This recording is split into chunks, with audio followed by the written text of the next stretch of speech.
La sociedad, la Real Sociedad Económica de Amigos del País, y muchas gracias especialmente a los miembros de la mesa, a don Pedro Hidalgo, presidente del Colegio de Médicos, a José Calixto Galán y a don, mira que es amigo, me voy a hablar aquí, Mariano Casado, médico y responsable, bueno, de la asignatura, ¿no?, de medicina legal de la facultad.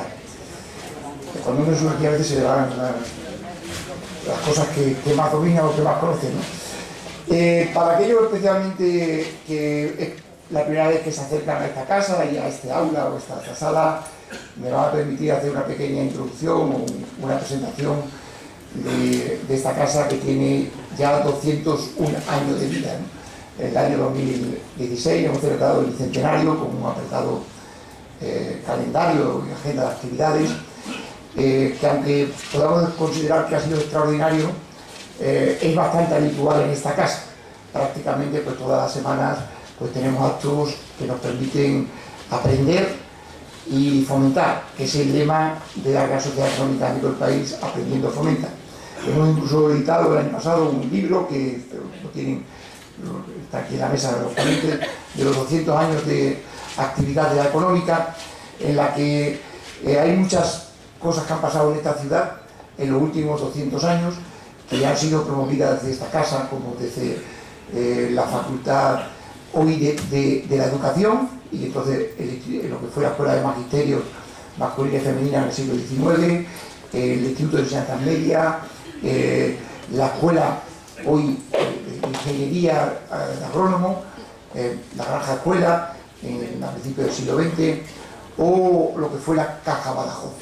Ese espíritu de promoción, de actividades de fomento de instituciones y de acciones a favor del conocimiento con el objetivo de promover el desarrollo de la ciudad no se ha frenado, sino que hoy, en estos momentos, seguimos teniendo pues, muchas líneas de trabajo, como el Museo de la Ciencia, en la que estamos trabajando en este momento con la Universidad de Extremadura, como es el intentar mejoras y nuestra preocupación por el río Guadiana, entre otras cosas estamos intentando promover la navegabilidad desde Badajoz hasta Alqueva, o entre otras, y en este momento pues nos preocupa muchísimo, que son las comunicaciones de Extremadura.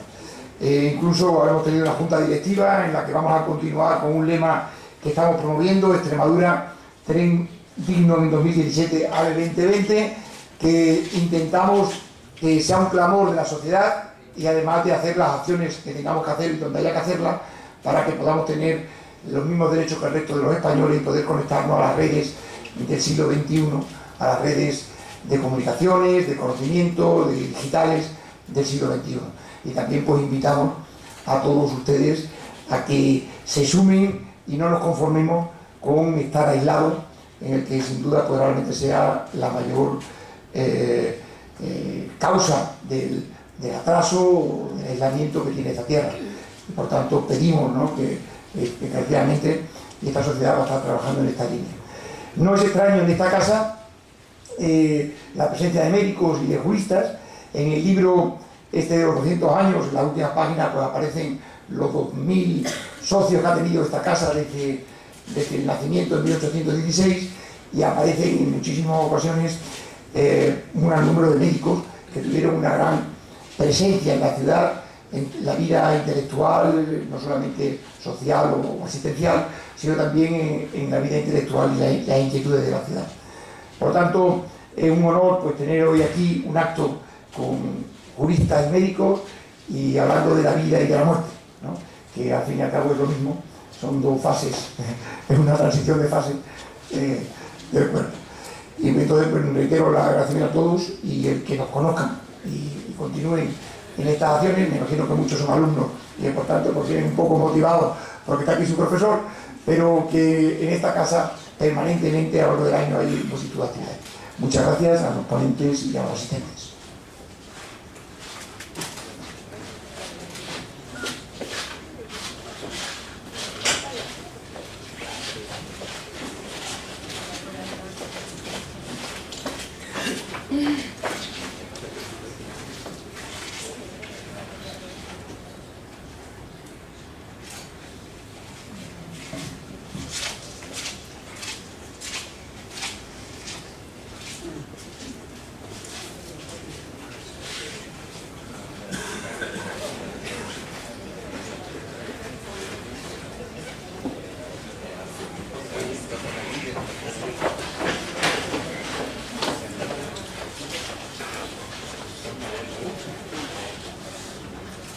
Buenas tardes, querido presidente de la sociedad, queridos socios, gracias por invitarme a participar en esta Real Asociación.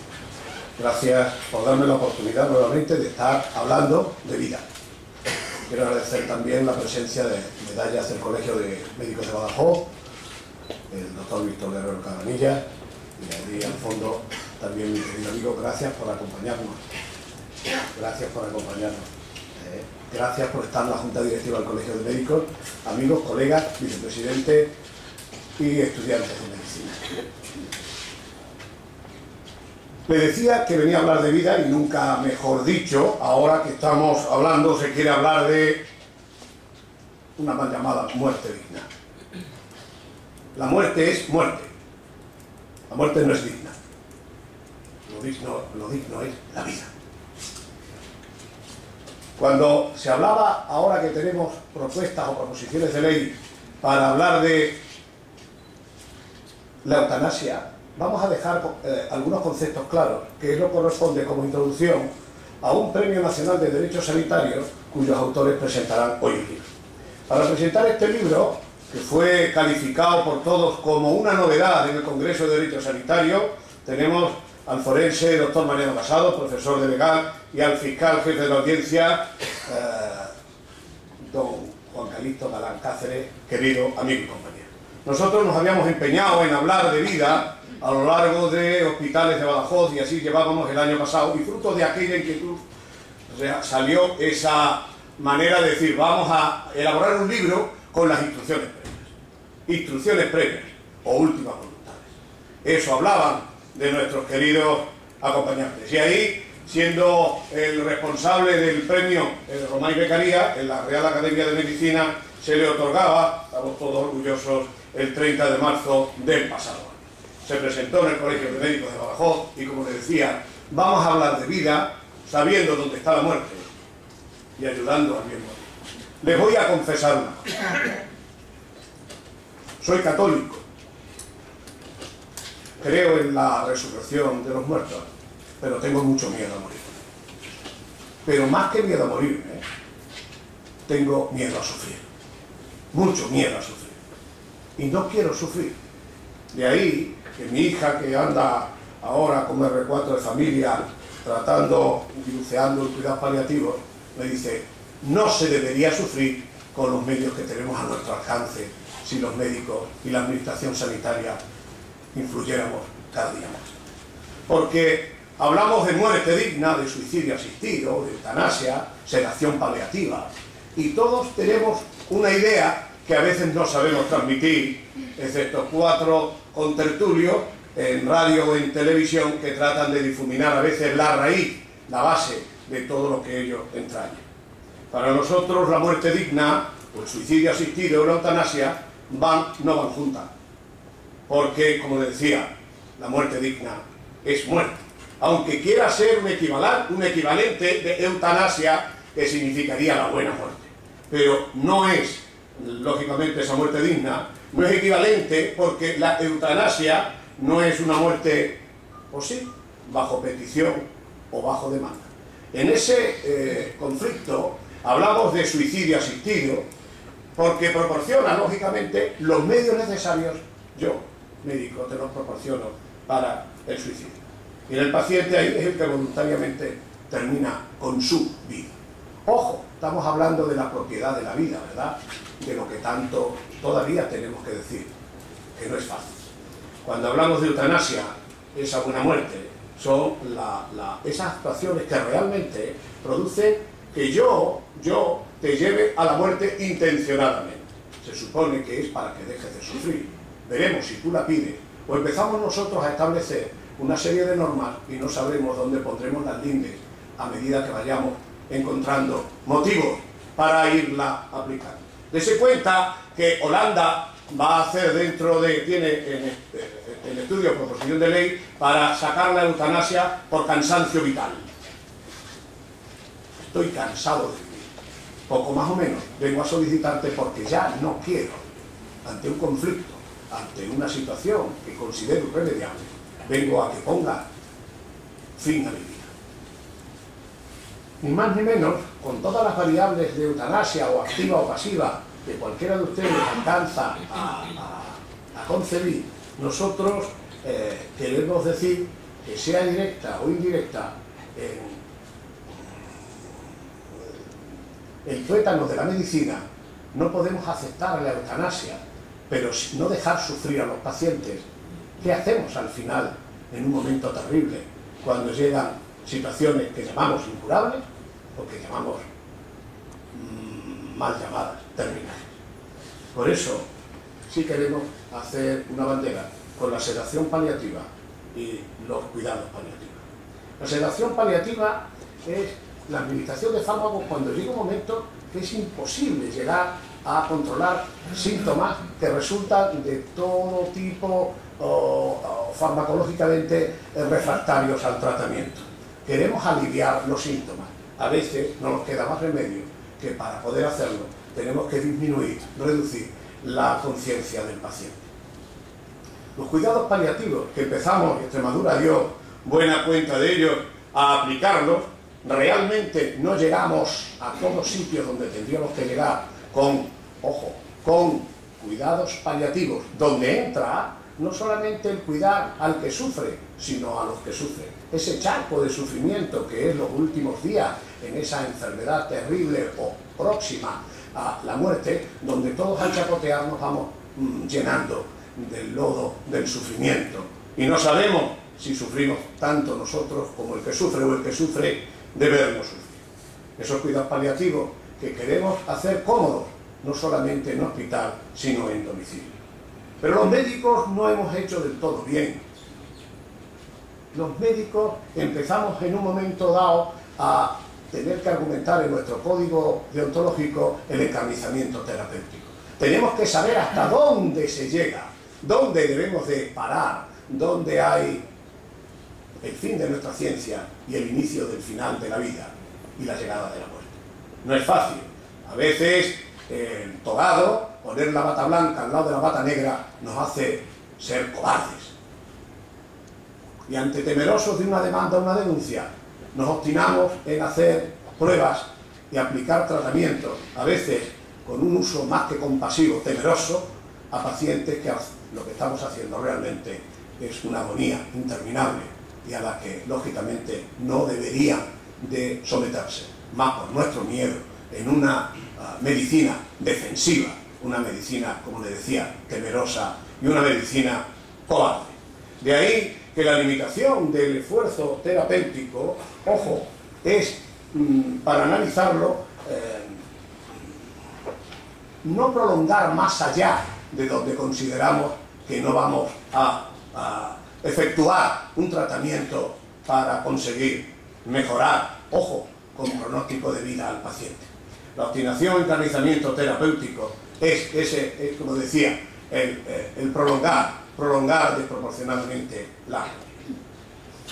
Ante todo eso nos llega otro bulo que tenemos que ir destacando: el testamento vital. Testamento vital. Testamento vital como aquel que le deja la plaza garaje a su cuñado. ¿Qué es eso del testamento vital? Pero queda bien. Todo el mundo quiere saber lo que es el testamento vital, aunque no sepa lo que dice. Porque tenemos que hablar de testamento, lo que dice la Real Academia: bienes para después de su muerte. ¿A mí qué me vas a dejar?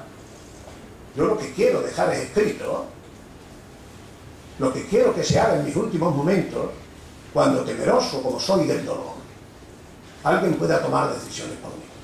¿Y quién toma las decisiones? Pues posiblemente mi yerno, o mi cuñado, que para que no vean sufrir a mi mujer, que supongo que estará sufriendo, pues yo tomo la decisión, denle usted matamillo. ¿O no? ¿Quién eres tú para tomar decisiones hacia mi vida? ¿Quién eres tú, médico, para tomar decisiones al final de mi vida? ¿Y quién eres tú, familiar, que vienes a disponer de mi vida? Pues vienen a hacerlo porque tú no lo hiciste. Por cobardía, por temor, por desinformación. Información que no damos nosotros, médicos. Porque la administración lo colgó, lo tiene y ahí se quedó. Y como luego nos dirán, veréis lo que tenemos en Extremadura. Tenemos más apuntados a un teleclub que realmente en últimas voluntades. Y ahí sí que debemos nosotros de estar. En ese documento de voluntades anticipadas. No texto, digo, lo que quiero que sea los últimos momentos de mi vida, donde no quiero sufrir. Y yo soy el dueño de mi cuerpo. Y sabré si tiene que ir para mejor estudio de la ciencia, o lógicamente a una sedación paliativa, y sea ese último viaje relajado, tranquilo e indoloro. Porque nosotros hablamos de enfermo desahuciado, se ha acuñado enfermo terminal. ¿Qué ocurre al de la 414? Y responde Ufano, el médico, la enfermera y todos los que llevan la bata blanca llena de bolígrafos en el bolsillo izquierdo. Es un enfermo terminal. Es una persona que está viva todavía, que tiene absolutamente sus derechos y que lógicamente puede tener hasta conciencia. Y está terminando su vida. Piensen que es, como dice Carne, la consumación realmente de la vida, es ser dueño de tu muerte. Lo único que nos diferencia del animal. Soy dueño al final de mi vida de lo que quiero que se tome en consideración con mis últimas voluntades. Nadie debe decidir por mí. Aunque a veces la ley de autonomía del paciente así lo marca, y todo lo que incidimos en la ley de autonomía del paciente, al final el paciente viene y nos dice, el paciente o la corte que acompaña al paciente, y nos hace la terrible pregunta al médico, saltándose la ley. Y si fuera su madre, ¿qué haría usted?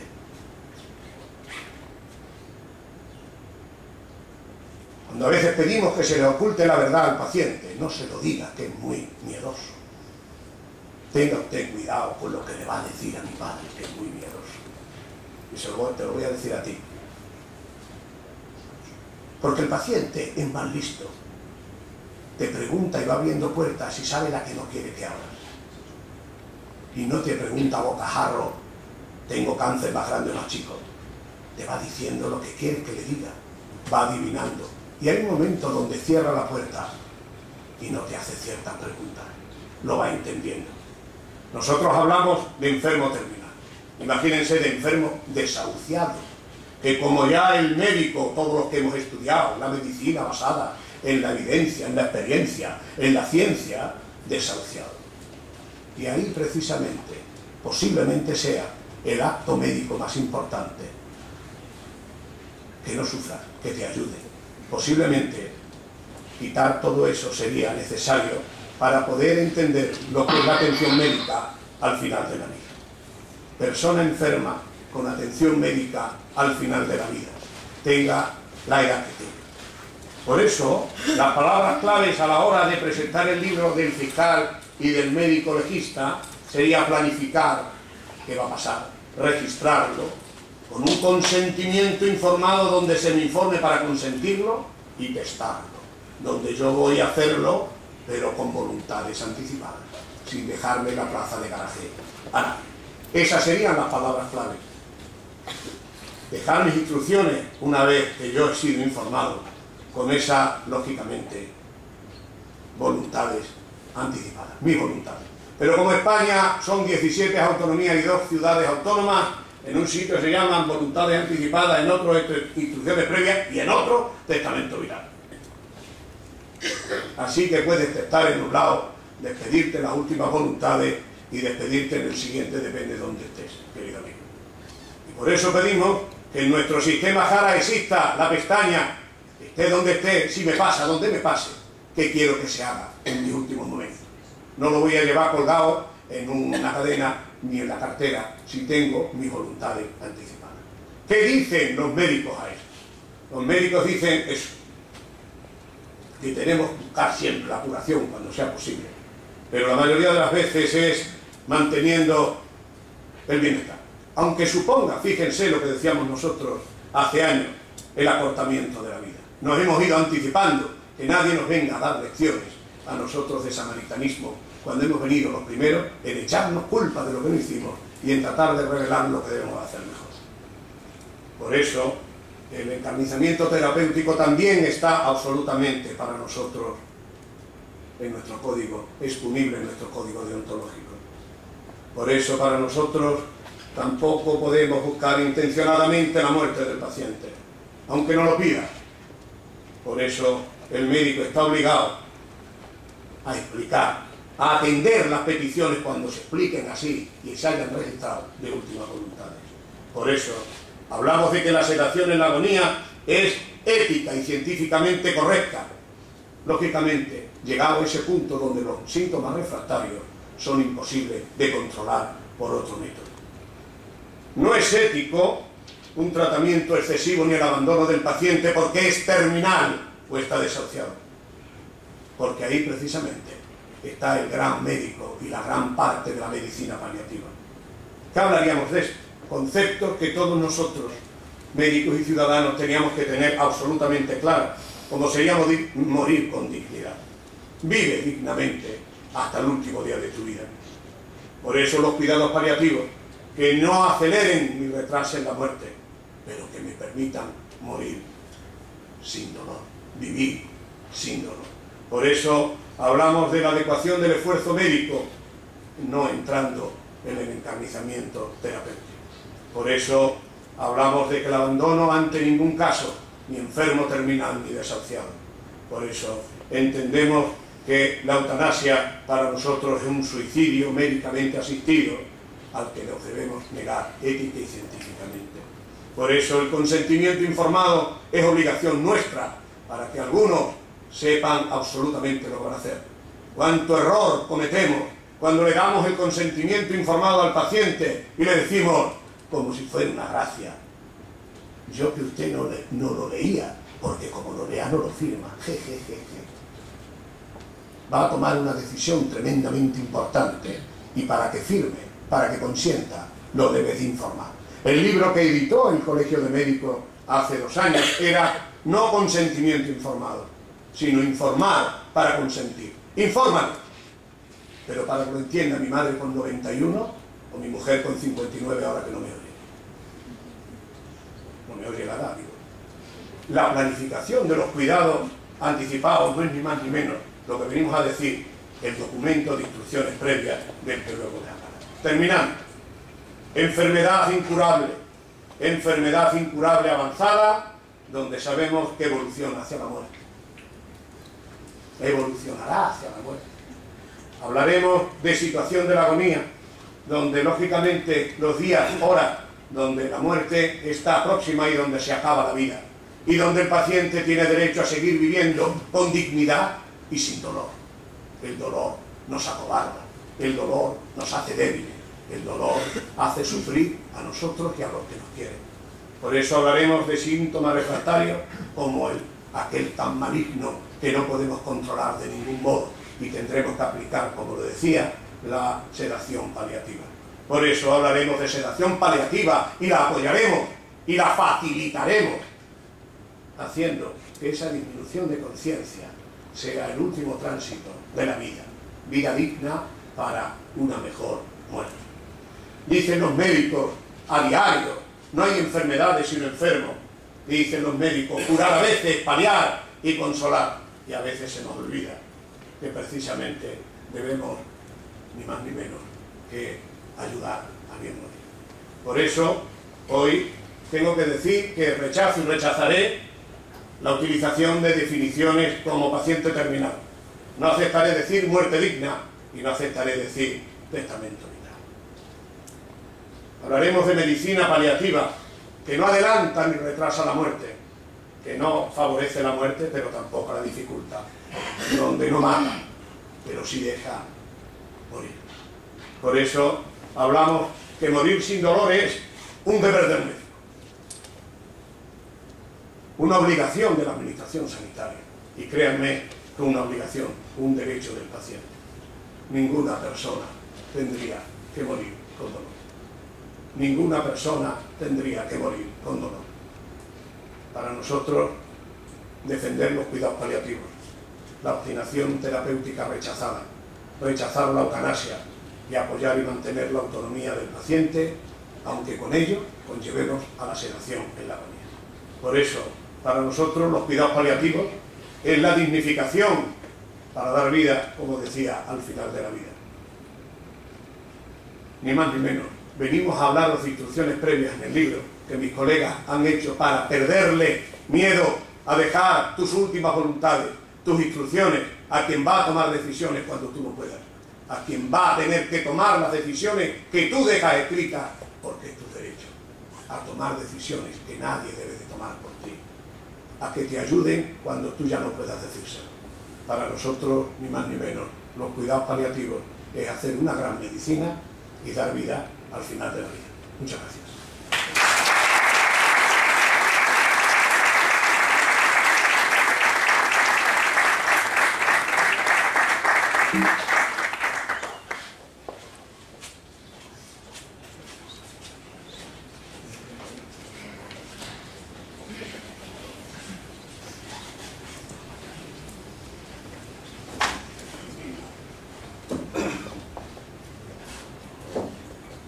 Buenas noches a todos. En primer lugar, agradecer a esta Real Sociedad, de la cual también formo parte como socio, el habernos permitido venir a hablar de un tema que, aunque parezca mentira, es un tema que está de rabiosa actualidad. No en vano, actualmente en el Parlamento, en el Congreso Español, hay dos proyectos de ley, como el blanco y el negro, como la noche y el día. Uno que es un proyecto que además ustedes todos conocerán porque ha salido publicado en toda la prensa y que a no mucho tiempo pues se resolverá en un sentido o en el otro. Uno es el que proclama o defiende un grupo político que se llama Podemos y su confluencia, que se llama en pro o a favor de la eutanasia y del suicidio asistido, una cuestión clara y taxativa.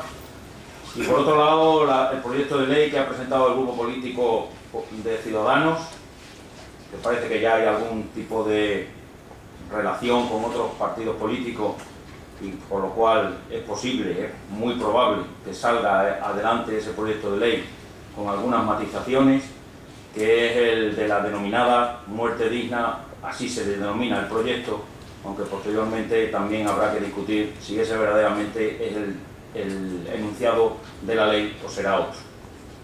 Pero independientemente de que sea uno u otro, tanto en un proyecto como en el otro, en los dos se habla de eso de lo que se le están hablando a ustedes y de lo que yo me voy a referir específicamente. ¿Cuáles son las instrucciones previas? Tanto en uno como en otro se hace referencia al cumplimiento de lo que se establezca por parte del paciente convertido en enfermo, lo que quedó dicho o dijo en el momento en que podía manifestarlo. Esas son las denominadas instrucciones previas. Pero aunque aquí en el foro hay muchos médicos y hay otros profesionales sanitarios que de la materia pueden entender o comprender lo que se les va a explicar, hay algunos otros que no pertenecen a este mundo sanitario o médico y por lo tanto les voy a hacer una apreciación, una puntualización antes de exponer lo que traigo aquí para presentar. Clásicamente la relación entre el médico y el paciente, clásicamente, siempre ha sido o fue una relación basada en un principio ético de muchos siglos de antigüedad, que era el paternalismo médico, que se basaba fundamentalmente y de una forma muy esquemática y muy telegráfica, todo por y para el paciente, pero sin contar con el paciente. Muchos de ustedes conocerán o sabrán o incluso habrán vivido cómo le iba a llevar la contraria a don Antonio, a don Manuel o a don Pepe, que era mi médico. Lo que dice el médico, eso va a misa. Con el paso del tiempo, y sería muy bonito hablar de todo ello, y hay aquí alumnos y algún día pues les haré un seminario en relación con todo eso y echaremos una tarde para hablar de esa evolución, porque la historia de la medicina es importante y sobre todo en un sitio como en el que nos encontramos. de ese paternalismo médico por determinadas cuestiones puramente sociales, sociopolíticas o incluso económicas, tuvo que cambiar sustancialmente, y aquello donde el individuo, el ser humano, empezó a adquirir libertades y capacidad para decidir, también tuvo su reflejo en el mundo de la medicina y por ende en el mundo de la relación médico-paciente. Y así de aquel paternalismo de todo por y para, pero sin el paciente, pasamos a una relación que se denomina relación o un principio de autonomía, donde el que verdaderamente tiene capacidad para decidir acerca de lo que se le va a hacer o se le va a dejar de hacer en un momento en que me encuentre enfermo, no va a ser el médico, sino que va a ser el propio paciente.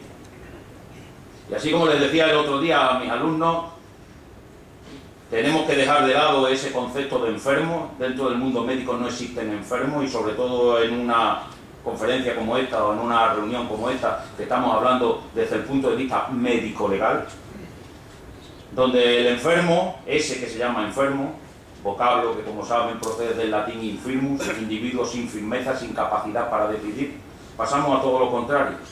Cuando ese enfermo o esa persona con una enfermedad, a pesar de que esté muy enfermo, todavía sigue manteniendo su dignidad, sigue manteniendo sus derechos e incluso algunos deberes. De ese momento, y como decía claramente el doctor Hidalgo anteriormente, como consecuencia de ese principio de autonomía, la misión fundamental que tiene el médico y otros profesionales sanitarios es la de informar al paciente. Informar.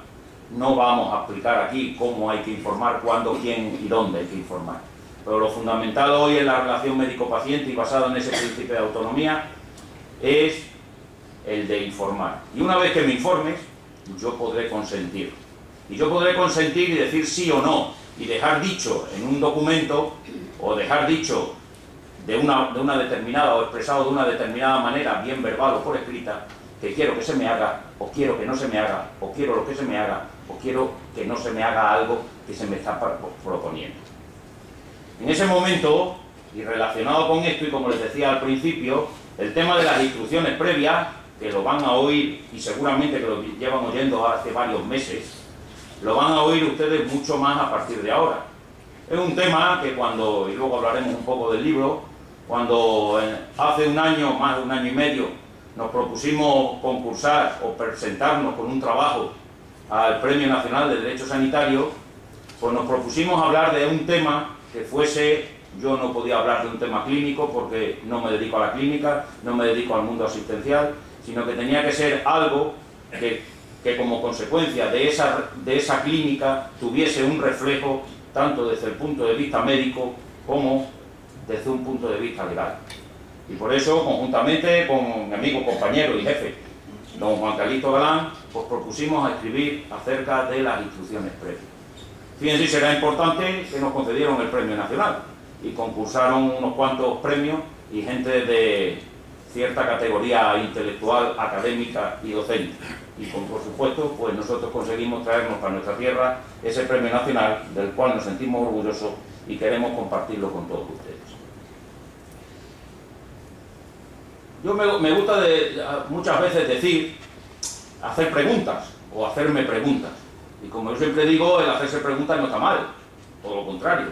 Cuanto más pregunte, pues a lo mejor más aprende. El problema del no está en preguntar, sino está en la respuesta, que en algunas ocasiones pues son las que son y nos pueden alarmar. Por eso le ponía en la presentación qué es lo que conocemos, creo que ponía, qué es lo que conocemos de las instrucciones previas. Y específicamente qué es lo que conocemos los extremeños en relación con las instrucciones previas. Y ahí tienen la prueba. Esto es de hace escasamente un mes. Y la prueba es que los extremeños en esto también, joder, aunque nos fastidie, seguimos estando los últimos.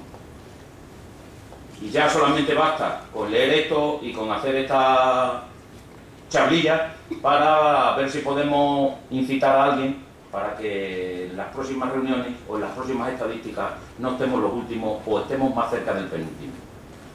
Estas son las estadísticas que salen de enero del 2017, en donde se ven que hay el índice, digamos, de la cumplimentación de estas instrucciones previas. Y ven ustedes cómo no podía ser de otra manera quizás, como en Cataluña y en el País Vasco hay una tasa cada 1000 habitantes de aproximadamente 8 o 9 cada 1000 habitantes de individuos que cumplimentan este documento del que vamos a hablar, y por contra tenemos, quitando a Ceuta y Melilla que no cuentan para este tema, pues tenemos a Extremadura, que son los últimos, donde escasamente se han cumplimentado 1500 documentos, y donde el número es aproximadamente 1,45. No sé cómo hacen el 45, ya uno hay que dividirlo en varias partes, pero esa es la proporción que tenemos. Y si comparamos, que bueno, no nos podemos comparar, antes Antonio hablaba del AVE, pues no nos podemos comparar con Cataluña, por supuesto, con el AVE, pero si nos comparamos con otras comunidades autónomas que son similares en el número de habitantes, como son, por ejemplo, Asturias o Baleares, o incluso Aragón, miren ustedes cómo nos sacan 4. Hay 5 y pico, casi 6 habitantes por cada 1000 que cumplimentan este documento. E incluso si se van al de Murcia, que también tiene un poco más de habitantes que nosotros, pues también nos dobla el número. Por lo tanto, esa es la realidad, o es la respuesta a la pregunta que hacíamos anteriormente: ¿qué sabemos acerca de las instrucciones previas? También podemos ver que las mujeres, como siempre, saben más que los hombres, donde de esos 1500 y pico, la mayoría son mujeres, las extremeñas, las que han cumplimentado este documento. E incluso si vemos la evolución de estos documentos en 4 o 5 años, pues vayan viendo cómo, por ejemplo, en Aragón, en Asturias y en Baleares, de los 5.000, 3.000 o 3.000, han casi doblado la proporción que tenían, el número de instrucciones previas que tenían. Mientras que nosotros hemos crecido muy poco en los últimos 4 o 5 años. Por lo tanto, esta es la realidad, si esto no falla en las estadísticas, y las estadísticas más recientes que hay en relación con el tema de las instrucciones previas. Por lo tanto, ¿qué sabemos acerca de las instrucciones previas? Pues creo que ustedes mismos ya pueden darse la contestación a la pregunta que formulábamos al principio, que creo que estamos todavía un poco en déficit de estos tipos de conocimientos. ¿Y qué es lo que ocurre con esto? Pues miren, esto funciona, ¿no? En principio, en el mundo médico hay muchas cosas, y aquí hay muchos médicos, como decía anteriormente, hay muchas cuestiones que generan ansiedad, e incluso hasta psiquiatras, y que sabrían tratar la ansiedad perfectamente. Pero sin duda alguna, una de las cuestiones que mayor ansiedad genera en el mundo asistencial, en el mundo clínico, es todo lo relacionado con los temas de la muerte, con el tema del final de la vida y con todo lo que rodea, no solamente a ese paciente al final de la vida, sino a los familiares o al escenario en el que se desarrolla esa cuestión.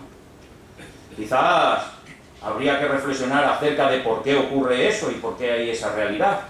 Quizás aquí, que hay docentes, incluso tenemos a nuestro decano, y yo como responsable de esa materia de la medicina legal, tendríamos que inculcar a los estudiantes, que también hay muchos, acerca de saber actuar ante ese momento, porque perfectamente se le enseña a los alumnos la genética, se le enseña perfectamente la ginecología, se le enseña perfectamente la obstetricia, se le enseña perfectamente la pediatría, que es todo el nacimiento de la vida. Pero luego no se enseña debida y convenientemente a cómo actuar o a adquirir una serie de habilidades, cuando lo normal, como decía anteriormente Antonio, la vida y la muerte es algo que es consubstancial y es algo que está íntimamente relacionado. Por lo tanto, tenemos que reflexionar desde distintos ámbitos el que hay que formarse en estas materias de cómo actuar o cómo saber actuar ante esa cuestión que es el tema de la muerte. Y fíjense que yo soy médico forense, pero cuando los veo ya normalmente ya han muerto. Un momento antes de que se muera o cuando hay que hacer un diagnóstico de que tiene una enfermedad que es a la que le va a conllevar al fin de su vida. Y no podemos olvidar, como les decía anteriormente, que esos pacientes no se les puede relegar, no se les puede dejar, no se les puede abandonar, porque además es un principio deontológico fundamental de la medicina el que no se puede abandonar al paciente. Y siempre habrá que hacer algo, como decía anteriormente una diapositiva del doctor Hidalgo, ¿no? En el caso de que no puedas curar, pues incluso tendrás que consolar o aliviar a ese paciente.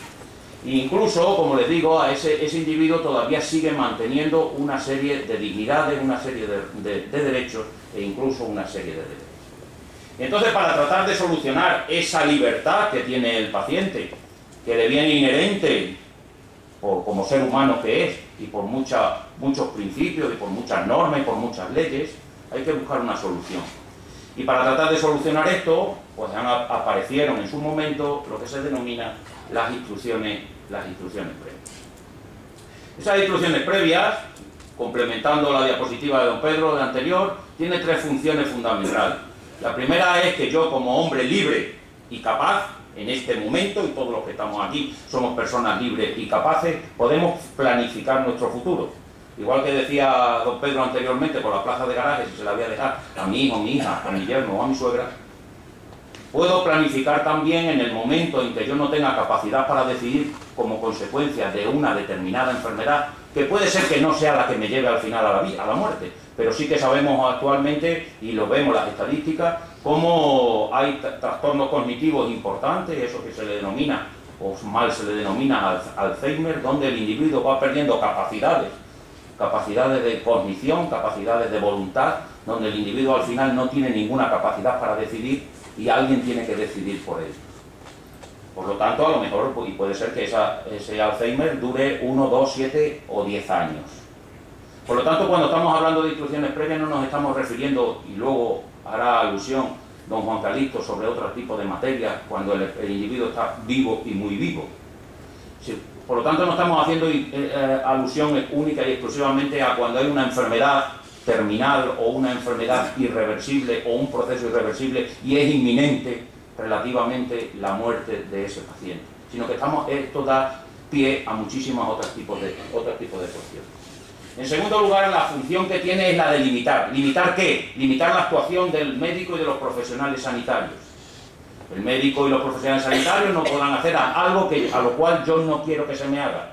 Algo que decidí en mi momento de una forma libre y voluntaria y con capacidad absoluta. Y en tercer lugar, la cuestión de las instrucciones es el satisfacer pues, un deseo que yo tengo y que quiero así que se haga en el momento en que no pueda decidir. Este documento, que es al que yo me voy a referir específicamente, tiene una serie de características y concretamente tiene 7 u 8 características. Algunas de ellas ya se ha hecho alguna introducción. En primer lugar, las denominaciones.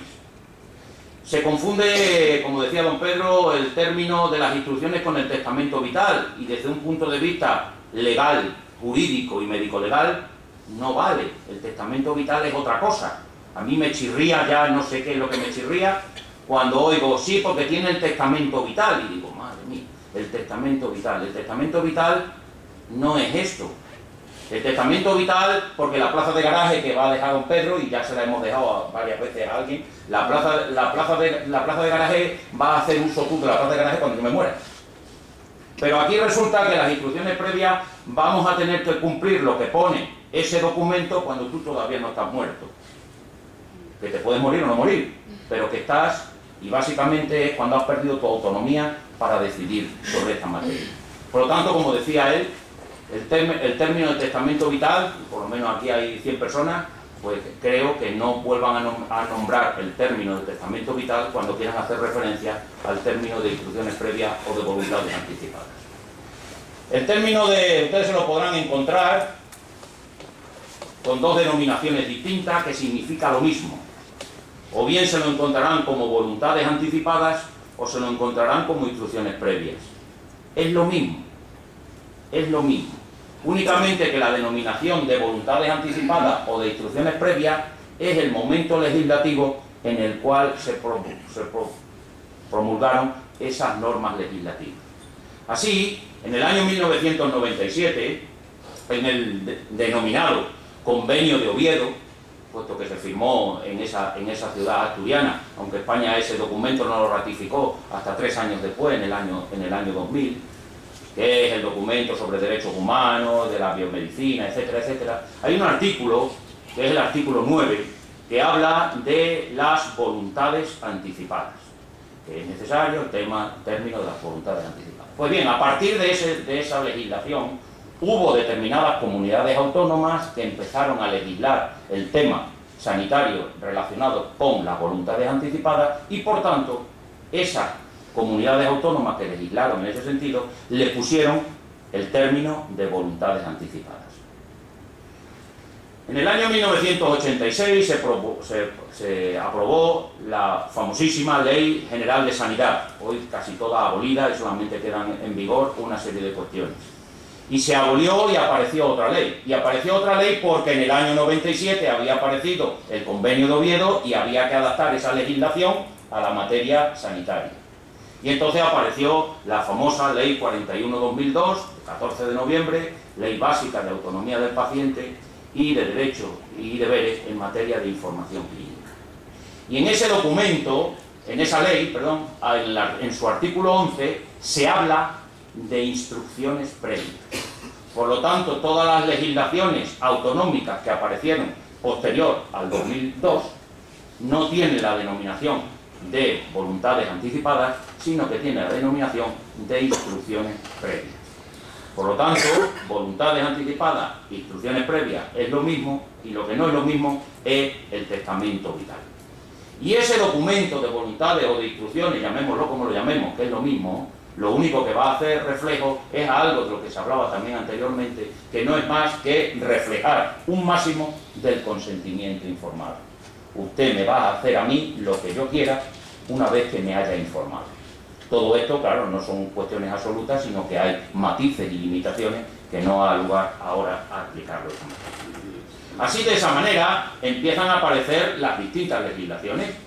Y vean ustedes, ahí en comunidades autónomas, donde se le llama instrucciones previas, en otras se le llama voluntades anticipadas, en otras se le llama, empiezan a hacer encaje de bolillo y le llaman manifestación anticipada de voluntades, en otras se le llama simplemente voluntades previas, hacen ahí un híbrido, ¿verdad? Y en nosotros, pues también tendríamos que llamar la atención y entonces dijimos que se llamaban expresión anticipada de voluntad. Cambiamos el término y le añadimos lo de la expresión. Por lo tanto, todas esas son las denominaciones que ustedes se pueden encontrar. Y ese es el documento que tenemos en Extremadura, y luego se lo enseñaré al final, pero este es el folleto que se elaboró en su momento para este tema de las expresiones. Como les decía, la regulación de estas instrucciones previas viene en la Ley General, en la Ley de Autonomía del Paciente, en ese artículo que anteriormente les he mencionado y donde se hace mención de lo que es exactamente las instrucciones previas. Fíjense usted lo que dará de juego esto, porque las instrucciones previas solamente hay un artículo, que es este, para definir las instrucciones previas. Así que fíjense ustedes cómo nos removimos la sesera para poder hacer un libro en relación con un artículo de una ley y con los artículos de otras leyes autonómicas. Bien, ¿cuál es el contenido? ¿Qué es lo que yo puedo poner en ese documento? En ese documento lo que yo puedo poner son eso, lo que me permite la ley. Y lo que me permite la ley es hacer mención sobre los cuidados y tratamientos de la salud y una vez que fallezca. Cuando estoy diciendo que se pueden hacer mención a los cuidados y el tratamiento de la salud, es indicar, como les decía anteriormente, y esto no hace referencia exclusivamente a cuando está uno pidiendo pistas para marcharse, no, antes también, sino que cuando un individuo ha perdido su capacidad o su autonomía para decidir y por lo tanto se hace mención al alcance del tratamiento médico que quiero que se me aplique e incluso a las intervenciones médicas que deseo recibir o a las que quiero rechazar. Una vez que haya muerto también puedo dejar dicho lo que quiero que se haga con mi cuerpo serrano, y mi cuerpo serrano es que si quiero quiero que mis órganos sean donados para trasplante, quiero que mi cuerpo sea destinado a investigación, que mi cuerpo se incinere, que mi cuerpo se inhume, que mi cuerpo a lo que corresponda. Si quiero que se me haga asistencia religiosa, qué tipo de asistencia, etcétera, etcétera. Y lugar donde quiero que se me presten los últimos cuidados. Muy bien, pues ya saben ustedes lo que es el documento de instrucciones previas, saben cuál es el origen de las instrucciones previas, pero ¿quién puede hacer un documento de instrucciones previas? La ley también lo establece muy taxativamente y establece tres cuestiones que son clarísimas. Clarísimas, no son clarísimas. Aunque la ley establece que tiene que ser mayor de edad, una persona capaz y una persona libre. Pero aquí ya nos metemos en una materia quedaría para mucho tiempo y no puedo hablar más de 20 minutos, que es lo que hemos pactado, en cuanto al tema de la mayoría de edad. La mayoría de edad, saben ustedes que en España, incluso algún partido político ha querido que la mayoría de edad sea a los 16 años, pero en España es un verdadero, y perdón por el término, un verdadero cachondeíto, el término de lo de las edades. Porque a una edad puedo hacer una cosa, otra puedo hacer otra, otra puedo hacer otra, y a los 18 años puedo ya votar, que se entiende que es cuando soy mayor de edad. Pero cuando estamos hablando desde el punto de vista sanitario, que es a lo que estamos hablando, cuando estamos hablando desde el punto de vista sanitario, porque esto tiene un reflejo en la sanidad, se establece en la Ley de Autonomía del Paciente la mal denominada, porque no existe, la mal denominada mayoría de edad sanitaria, pero que te viene a decir que ahí se establece una cifra cronológica que son los 16 años, cuando el paciente